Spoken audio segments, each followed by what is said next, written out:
Let me ask you something. When was the last time something genuinely changed you? Not a productivity tip, not a growth mindset motivational poster.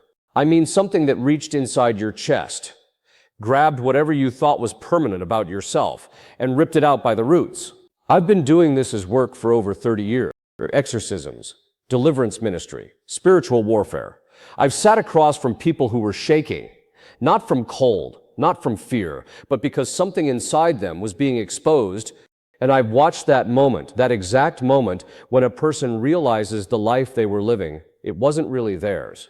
It was borrowed, constructed, inherited from wounds they never asked for. You think you know yourself. You think you've done the work. Maybe you've read the books, sat through the therapy sessions, prayed the prayers. But what if I told you that 90% of what drives your decisions every single day is operating below your conscious awareness? What if the reason you keep failing, keep falling, keep finding yourself in the same broken patterns is not weakness, it's not laziness, it's not a character flaw, spiritual architecture built without your consent? And tonight, right now, we are going to dismantle it.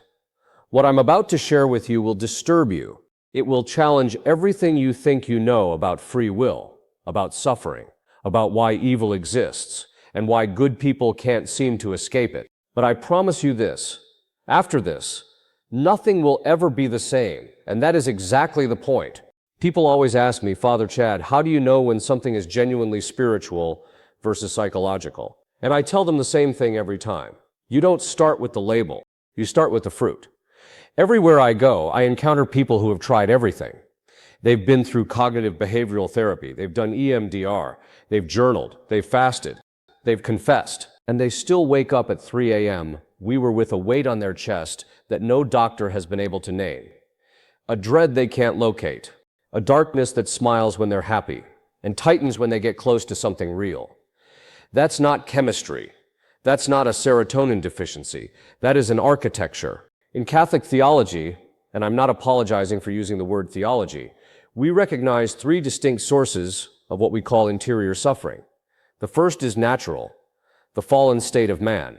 Our passions are disordered from birth. We are inclined toward sin, toward pride, toward the pleasures that destroy us. St. Thomas Aquinas called this the fomes peccati, the kindling of sin. It is not our fault that it exists, but it is our responsibility to govern it. The second source is psychological wounds from childhood. Betrayal, abandonment, abuse, physical, emotional, spiritual.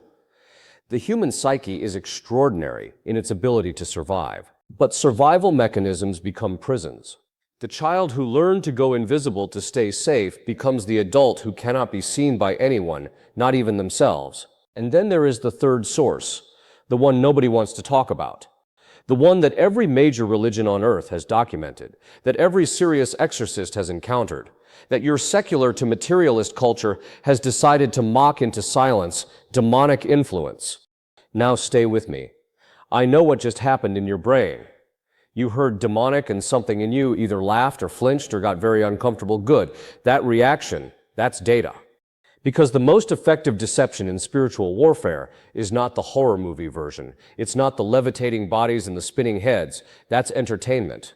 Real demonic influence is subtle. It is architectural. It builds frameworks of thought inside you so slowly, so carefully, that by the time you reach adulthood, you believe those frameworks are you. Think about the person who genuinely believes they are worthless, not as a passing bad day, as a settled, unshakable conviction. Where did that come from? Every experience they've had since childhood has been filtered through that lens. Every compliment gets dismissed. Every success gets minimized.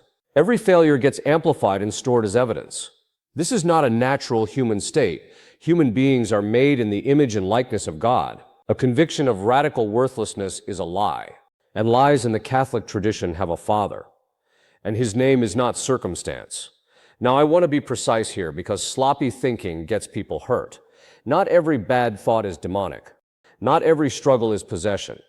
The church has very specific criteria for what constitutes full possession, and it is extraordinarily rare.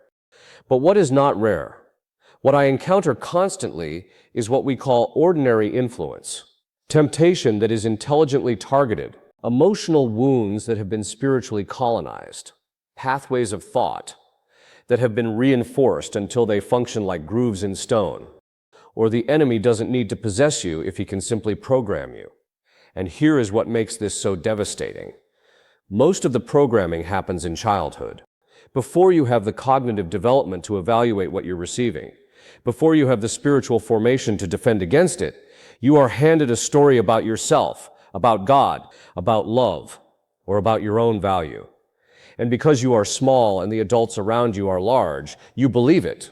You carry it into your marriages, into your parenting, into your prayer life. And when you try to encounter God and there is a wall there, a numbness, a distance, a nagging feeling that He's not really for you, people assume the problem is God. They assume He is silent because He is absent. But what if He is speaking constantly and there is a structure inside you that was built specifically to prevent you from hearing it? That structure is what we're dismantling tonight part by part, because you cannot tear down what you cannot see. And what I am about to show you, you will not be able to unsee. Well, I want to tell you about a man I worked with. I'm going to protect his identity, obviously, but his story is not unique. I've seen versions of it hundreds of times. He was a professional. We're successful by every external measure. 3 children, a practicing Catholic. He came to me because he was having violent, intrusive thoughts that terrified him. Not urges. He was not acting on them. But the thoughts were vivid, persistent, and accompanied by an overwhelming sense of shame and self-disgust that was, in his words, eating him alive. Most people in his position had been told 2 things by the mental health system. 1, these are just OCD spectrum intrusive thoughts. They're not meaningful. Don't engage with them. And 2, take this medication. Both of those pieces of advice are sometimes appropriate. Neither of them helped him, because they treated the symptom without addressing the open door. When we began to work through his history, really work through it, not the surface version, we found something. At age 7, he had been the victim of sexual abuse by a trusted adult. He had buried it so completely that by adulthood, he had no conscious memory of it. His body remembered, his psyche remembered, and something else had been given access through that wound that was now manifesting as what appeared to be intrusive ideation. Rarely. I need you to understand the mechanism here, because this is where most people get it wrong. Trauma does not automatically create spiritual vulnerability. God does not punish victims. What trauma creates is fracture. And fracture, unhealed, unaddressed, unacknowledged, creates entry points, not because the person is weak, but because the architecture of the wound becomes a space that can be occupied. In traditional Catholic theology, we speak of something called grounds. A ground is a legitimate legal claim, spiritually speaking, that an adversarial intelligence can use as a basis for influence. Sin creates grounds, but so do unhealed wounds when they calcify into disordered beliefs. When a wound becomes a permanent filter through which all of reality is processed, you are no longer dealing with just psychology. You are dealing with something that is colonized. The psychology, the secular therapeutic world, is beginning to catch up to this. Actually, the work being done in trauma therapy, particularly somatic work, attachment theory, internal family systems, is mapping the same interior terrain that spiritual directors have been navigating for centuries. They just use different language. What IFs calls parts, the tradition calls disordered passions, or in more extreme cases, attachments. What trauma therapists call implicit memory. Mystics call the wound in the will. The difference is that the spiritual framework adds a crucial dimension that secular therapy cannot. The wound exists in a moral and metaphysical context. It is not random. Happened to a being who was made for infinite love. That matters because when you understand what you were made for, the wound becomes not just a psychological injury to be managed. It becomes a robbery. Something was taken from you, and robberies have perpetrators. Now here is where it gets uncomfortable, because one of the greatest lies ever told to wounded people is this: your wound is your identity. You hear it in therapeutic language all the time, as a survivor of, and I understand why naming what happened is the beginning of healing. But when the naming becomes the permanent dwelling place, something has gone wrong. The enemy wants you to build your house inside your wound, because a person whose identity is their injury cannot receive healing without losing themselves. This is the trap. And it is extraordinarily clever because the resistance to healing feels like self-protection. It feels like honoring what happened to you. It feels like refusing to minimize the reality of your suffering, all of which are valid instincts weaponized against you. The man I described earlier. When we reached the point in the deliverance work where the spiritual oppression was addressed and lifted, he wept for 45 minutes, not from pain. He said it was the first time since childhood that he felt quiet inside. Decades of noise. Gone. Not because a therapy had managed his symptoms, but because the ground that was being used was taken away from the one who was using it. Your wound is not your weakness. Your wound is the door. The question is not, why did this happen to me? The question is, who is currently standing in the doorway? And what would it look like to close it? Free will is perhaps the most misunderstood doctrine in the entire history of Western thought. People believe they either have it completely or they don't have it at all. The determinist says, your choices are illusions produced by neurons firing in patterns you didn't choose. The naive libertarian says, you're completely free and all your problems are therefore your fault. Both are catastrophically wrong, and both produce exactly the same result. Paralysis dressed up as philosophy. What the Catholic tradition actually teaches about free will is far more nuanced and far more demanding. We say that free will is real, genuinely real. But it is not unlimited. It operates within a field of influences. Natural influences, your temperament, your body chemistry, your neurological inheritance, psychological influences, your formation, your wounds, your habituated patterns of response. In spiritual influences, the constant pull between grace and its adversary. In this framework, freedom is not a static possession. Freedom is something you develop. It is more or less available to you depending on how well you have cultivated the interior conditions for it.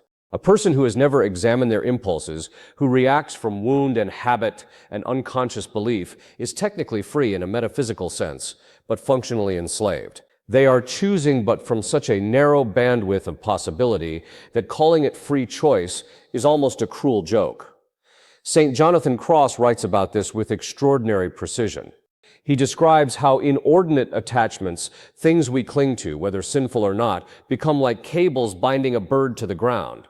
A bird attached to a thread is as unable to fly as a bird attached to a chain. The weight is irrelevant. The binding is the problem. And he is not speaking metaphorically. He is describing a mechanism of the soul that he observed clinically, the way a surgeon observes tissue.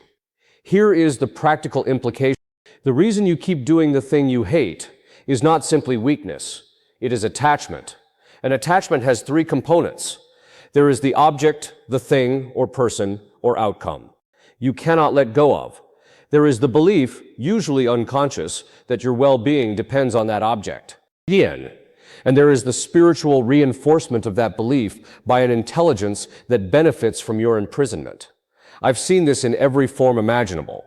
The man who cannot stop drinking, even though he has lost everything. He doesn't lack willpower. He has a belief buried beneath awareness. Without this, I cannot survive. That belief is not his. It was constructed, and it is being maintained. The woman who cannot leave the abusive relationship, who returns again and again despite every rational understanding of what it is doing to her. She is not stupid. She has a conviction in her deepest self that she does not deserve better. That conviction is a lie. And lies have maintenance crews. Real freedom, the freedom the gospel is actually talking about, requires three things. The first is truth. You must see the mechanism. You cannot dismantle what you cannot name. This is why examination of conscience is not a Catholic guilt ritual. It is a diagnostic process. You are mapping the architecture of your own interior life to find where the walls are that should not be there. The second is grace. And here I will say something that makes some people uncomfortable. You cannot heal yourself fully. You can make enormous progress through discipline, therapy, community, and self-standing. What the deepest layers of the human soul, what the tradition calls the apex of the soul, the point of deepest contact with the divine, cannot be repaired by human effort alone.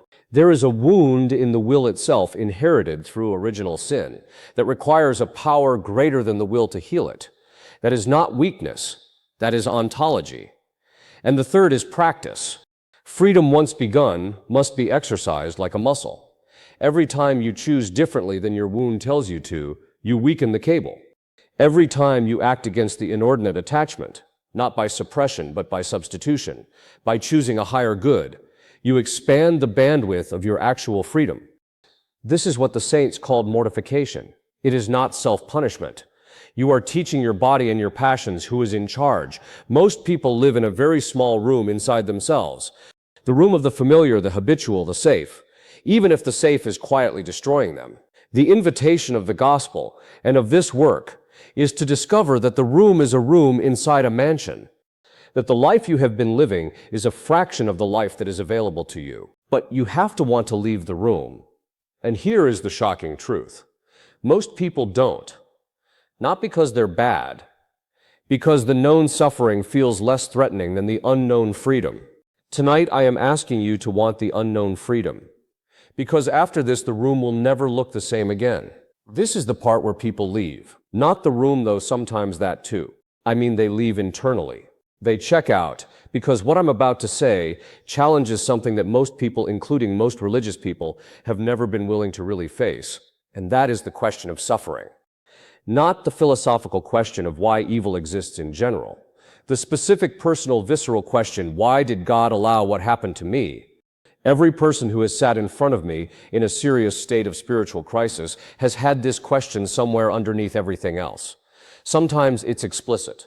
Sometimes it's been buried so deep under anger or numbness or theological sophistication that the person has convinced themselves they've moved past it.